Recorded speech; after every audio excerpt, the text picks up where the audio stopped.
Pues bueno, la palabra digital o el paradigma digital o el momento del digitalismo, como quieran llamarlo, está pues en boca de mucha gente, de todo el mundo. Y bueno, lo primero quizás para centrar el tema es que hay una pequeña paradoja o ironía o chiste casi sobre qué es lo digital, porque claro, lo digital tiene dos ámbitos. Uno es el grande, si queréis, o el industrial y otro lo contrario. Es decir, digitalismo es las películas que ahora se hacen en el sistema digital y se proyectan en el sistema digital, lo cual va a acabar pues con ciertas partes de la industria del cine, por ejemplo los proyectores, incluso los proyeccionistas, estos señores que se pasan la vida proyectando películas o se pasaban la vida proyectando películas en una cabina. Y tiene mucho que ver, pues eso, con George Lucas, con Industrial Light and Magic, con que ya no vamos a necesitar actores, sino que podemos hacer películas sin actores, como hace el temible Robert Zemeckis en sus últimas películas. No hace falta rodar en escenarios naturales porque los podemos reducir a un programa. Es decir, básicamente el digitalismo, que también es digitalismo, en el cine de la gran industria, que es el cine de ficción también, pues es un poco una especie de gradual virtualización de actores y escenarios y decorados. Es decir, de repente ya no hará falta, y de proyeccionistas, ya no hará falta casi ninguna de las personas, oficios y elementos que hacían falta antes para hacer cine, ¿no? Lo cual supongo que tiene consecuencias. Hay gente muy encantada y los de la industria están encantados de colocarnos lo del 3D y las gafitas esas. Y bueno, de eso no sé si vais a hablar en el foro, pero es el otro polo, ¿no?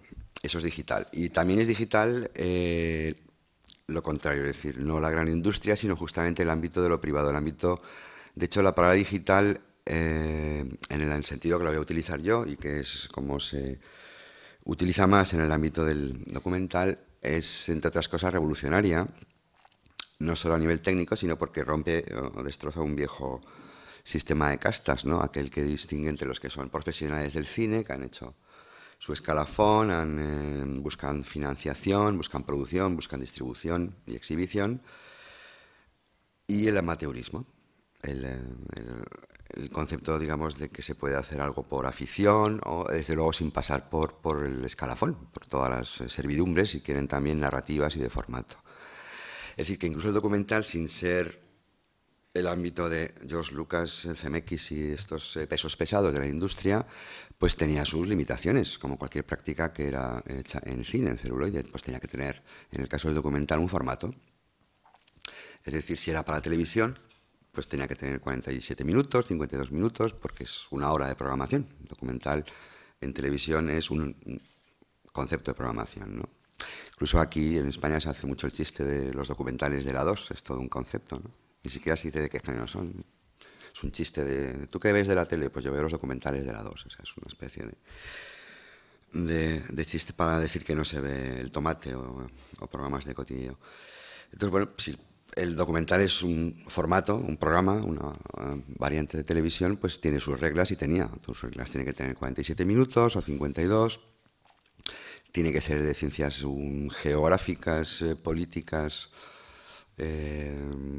o zoológicas, pero no puede ser un documental, por ejemplo, sobre, o no suele ser un documental sobre el conflicto de Israel y Palestina contado de forma militante o polémica o filoterrorista, ya que nos ponemos sitios complicados. Eso no es un documental de televisión, o no suele serlo, ¿no? Entonces digo, el documental antes del paradigma digital tenía dentro de su mayor, digamos, ausencia de presiones industriales y de taquilla, tenía también sus limitaciones de duración, de sitio donde se puede ver un documental y de cómo se hace un documental. Es decir, ese ejemplo que ponía de que tiene que ser como objetivo, hablar de animales, pero hablar de animales de una forma, ¿no? O hablar de política, pero de aquella forma también, ¿no? Entonces el digitalismo lo que ha hecho, aplicado al documental, no es permitir suplantar la realidad de los actores o suplantar la realidad de los escenarios, sino al revés, acercarse a la realidad de otra forma. Es una nueva forma de relacionarse con lo real. Y con la propia práctica o el oficio del cine, porque claro, es imposible hablar de digitalismo y documental, supongo que Isaac está de acuerdo ahora conmigo en esto, sin hablar de Astruc, ¿no? Astruc es un señor muy poco conocido por sus películas, pero muy citado por un artículo que hizo en el año 47, 48, donde hablaba de la Camega Estilo, la cámara bolígrafo, la cámara boli. Y en el año 47-48, es decir, hace siglos, más de medio siglo, soñó, especuló con la idea de que se pudiera hacer cine como se escribe. Es decir, que un cineasta, una cineasta también, podría coger su cámara y, igual que un escritor escribe sin condiciones de formato, duración, contenido, tono, lo que le da la gana, otra cosa es que luego lo publique, pues con esa misma libertad se supone que un cineasta iba a poder hacer cine. Claro, esto en el año 47 era una utopía en todos los sentidos, lo que pasa es que la idea era muy provocativa, por eso se cita muchísimo ese artículo, se viene citando desde hace 63 años, pero no era verdad.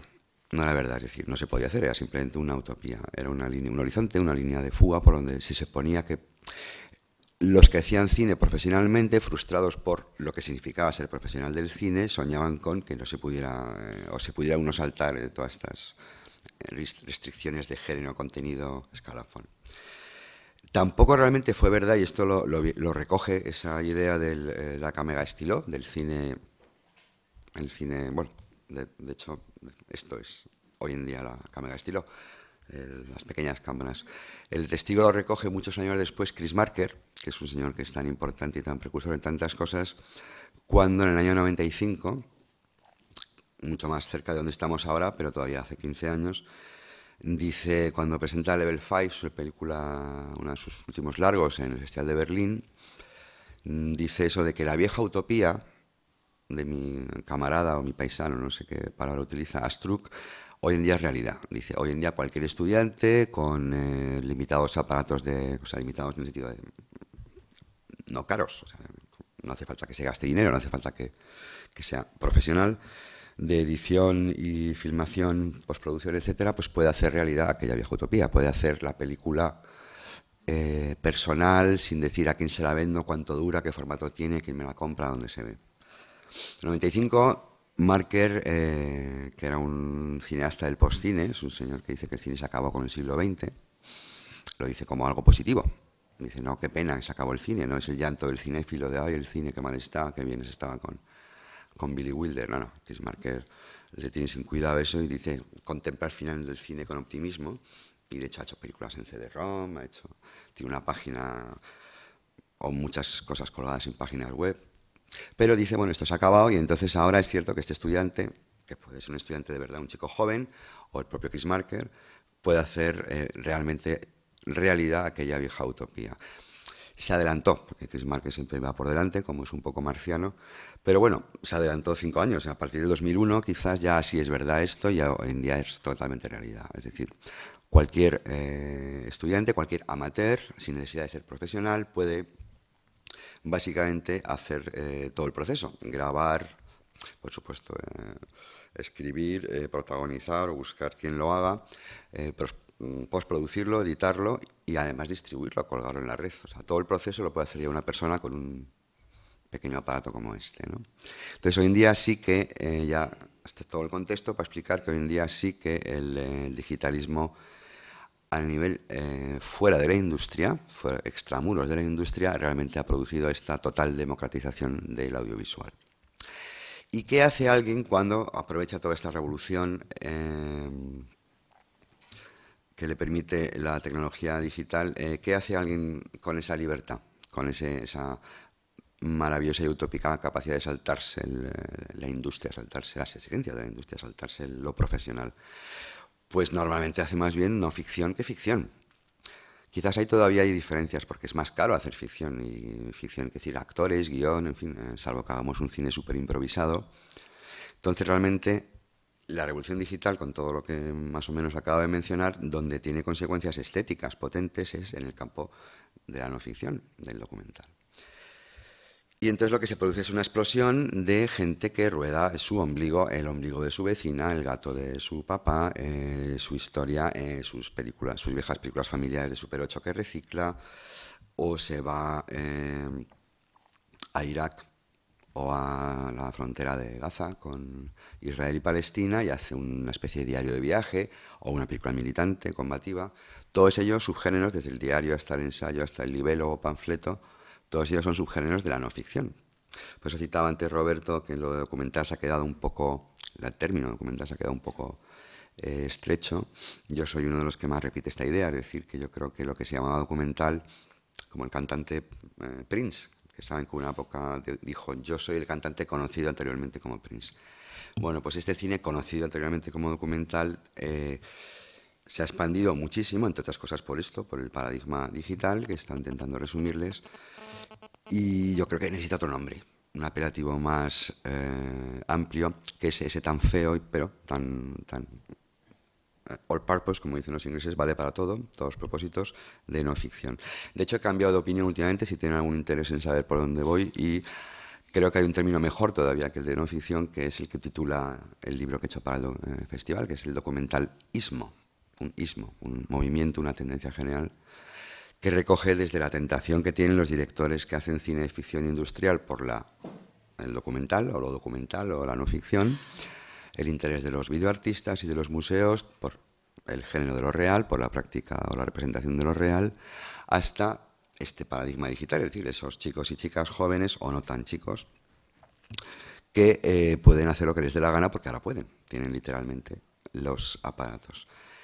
Entonces, documentalismo, no ficción, como quieran llamarlo, es una explosión. ¿Cuál es el problema de esto? Que ahora realmente todo el mundo puede hacer, pues eso, desde filmarse el ombligo hasta una película de combate en cualquier punto conflictivo del mundo. Lo puede hacer incluso con más facilidad. Una de las tradiciones del documental, si nos ponemos históricos, es que ha sido internacionalista, en el sentido que se decía de la Segunda Internacional, una especie de movimiento común o comunal internacional por encima de nacionalismos, de naciones, de culturas, de izquierdas. Entonces, eso que es, bueno, lo que ha hecho la figura clásica del documentalista, pues Joris Ivens, Chris Marker, a su manera también, Roman Carmen, en la Guerra Civil Española venían soviéticos, venían ingleses, venían australianos. Esa vocación de intervención o por lo menos de testigo en cualquier lugar del mundo, hoy en día está tremendamente extendida. Es decir, que de hecho constantemente si vemos la televisión, vemos las imágenes informativas, que es otro subgénero del documental, el género informativo, lo que vemos son imágenes digitales de aficionado. Es decir, las imágenes que conocemos de el atentado de las Torres del 2001, pues muchas no son de la CNN, son de aficionados. De hecho, hay mucho más material grabado de eso o de los eventos posteriores, del tsunami tremendo que hubo después, de cualquier atentado o posatentado todavía. Entonces, bueno, claro, esta explosión de que todo es filmable, como diríamos si nos ponemos un poco franceses, lo real todo es filmable, ese tipo de cosas, tiene consecuencias. Primero, ¿quién es el guapo que se ve todo el material que hoy en día se puede filmar, grabar de lo real? Y discrimina. ¿Quién es el Chris Marker digital? ¿Dónde está? ¿Será aquí tu amigo Isaki? Pues bueno, sí, parece bastante a Chris Marker en varios sentidos, aparte que es markeriano y ha hecho una película muy bonita, ¿no? Las variaciones Marker. Pero también... Él es más listo y no sale nunca en público. Bueno, eso es lo que te falta a ti por perfeccionar todavía. Pero bueno, la comparación entre los dos, aunque a él a lo mejor le parezca que no es justificada, yo creo que sí, porque es, por ejemplo, la libertad de formatos, aquí tienes una película sobre Wagner, has hecho otras, has estado en Colombia, ahora vienes de África. Bueno, pues eres un documentalista internacionalista. Y cambias no solo de países, sino de formatos. Bueno, pues eso es lo que inventó Marker cuando no había digitalismo y en un sentido, pues... Pero bueno, subsiste el vértigo. A Isaki le conocemos, afortunadamente es visible, él, a diferencia de Chris Marker y sus películas también. Pero ¿quiénes son los otros las otras personas que están aquí y fuera de aquí y que están haciendo millones de cosas, ¿no? Entonces, claro, salvo que haya un comité de sabios viendo YouTube a todas horas del día, que no sé si esto es posible o deseable, yo desde luego no me ofrezco para discriminar los Orson Welles, pues bueno, tenemos que ir poco a poco recibiendo o descubriendo lo que podamos. Es una idea, además, una idea que late no solo en el campo del documental, sino en de la otra gran práctica oposicional o de oposición a la industria, que es el cine de vanguardia o experimental.